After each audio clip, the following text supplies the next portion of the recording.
বিদেশ লাইফ সম্ভব।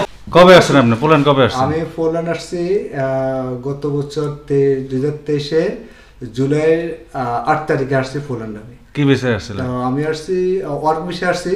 তো একটা কেবাব শপে আসছি কোম্পানিতে। ওখানে 3 মাস কাজ করার পরে ওখানে আমি অনেক লাঞ্চিতে ভোগ করছি। ওখানে অনেক অসুবিধা ছিল আমার। টাকা ঢোকার কোম্পানি আমার সমস্যা করতো, টাকা ঢোকা দেয় নাই বিদায় আমি বেতন দেয় নাই আর কি। বেতন দেয় নাই। পরে আমি এই কোম্পানিতে সোর্স করে এখানে আসছি যে কোনো মাধ্যমে। আসার পরে এখানে আজকে দীর্ঘ 1 বছর আমি কাজ করতেছি। খুব শান্তিশিষ্টভাবে কাজ করতেছি, খুব মানে নিজের প্রফুল্লভাবে কাজ করতেছি। আমাদের কোম্পানিটা অনেক ভালো একটা কোম্পানি, শেখ কাবাব নামে পরিচিত পোল্যান্ডের, সবাই জানে। মালিক কেমন আপনাদের? আমাদের মালিক অত্যন্ত হাসি খুশি, চমৎকার এবং কি খুব বিনোদনমূলক একজন মানুষ। ওনার সাথে কথাবার্তা বললে আমরা অনেক আনন্দ পাই, অনেক সময় অনেক মজা পাই। মন খারাপ থাকলে মনটা আমাদের অনেক বিশাল হয়ে যায়। বেতন দেয় ঠিক মতো? অবশ্যই আমাদের বেতন, ট্যাক্স সবকিছু সঠিক টাইমে আমরা পাইতেছি। কোনো নির্ভুলভাবে আমরা কাজ করতেছি, কোনো সমস্যা নেই আমাদের। কোনো এক্সট্রা কাজ করায়? সপ্তাহে কয়দিন বন্ধ আপনার? সপ্তাহে বলতে আমাদের মাসে 4 দিন বন্ধ থাকে। আচ্ছা, আমাদের মাসে ওই 4 দিন আমরা রেস্ট করি। আর যদি কাজ না করি তাহলে আমাদের ওইখানে আমাদের স্যালারি প্লে করা হয়। আমরা ওইখানে আছি, ভালো আছি, আমার মতো অনেক আরামে আছি, অনেক শান্তিশিষ্টভাবে আছি। এতটুকু আমার বক্তব্য, আমি বেশি কথা বলতে চাই না। ওকে, ধন্যবাদ। আপনি বিয়ে করছেন? না, আমি এখনো বিয়ে করি নাই, আমি এখনো। আচ্ছা, আমার একটা কোশ্চেন আছে যে আমাদের রোমানিয়াতে আপনার কাজ করলে বাড়িতে যাওয়ার সুযোগ দেয়, মানে কোম্পানি টিকিট দেয়, এখানে কি এরকম সুযোগ আছে কোনো?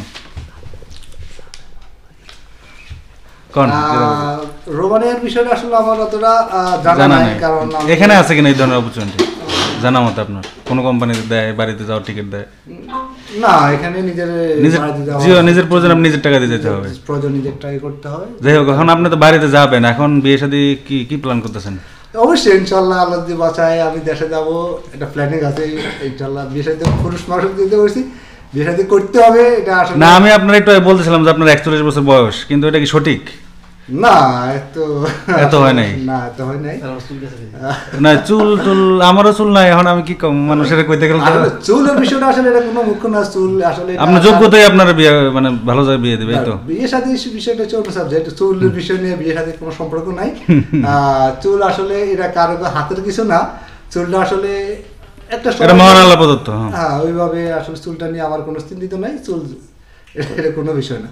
ঠিক আছে। বিদেশ কেন আছেন? দেশে তো এখন অনেক উন্নত হয়ে গেছে, ছাত্ররা ক্ষমতা। এখন ছাত্ররা ক্ষমতা, আমি তো শেখ হাসিনার ভয়ে আসছে না? শেখ হাসিনার ভয়ে না, আমি আমার জীবনের তাগিদে আসছি ভালো জীবন যাপন করার জন্য, লাইফ লিড করার জন্য। ভালো স্যালারি দেশে তো এখন স্যালারি ভালো না, দেশে তো এত কিছু আর্ন করা যায় না, তো এই জন্য বিদেশটা সোর্স করা।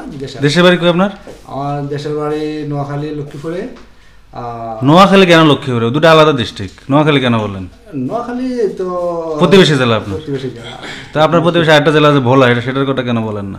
ভোলা আমার প্রতিবেশী আরেকটা জেলা তো আছে, আপনার 60 কিলো আছে, রামগঞ্জ আছে। না, ওগুলো তো জেলা না, ওগুলো তো কুমিল্লার ভিতরে পড়ছে। না না না, চাঁদপুর পড়ছে। ওগুলো জেলা না, নোয়াখালীর ভিতরে পড়ছে। আচ্ছা আচ্ছা, যাই হোক, লক্ষ্মীপুর জেলার ব্লক আমার প্রতিবেশী জেলা। লক্ষ্মীপুর কোন জায়গায় বাড়ি আপনার?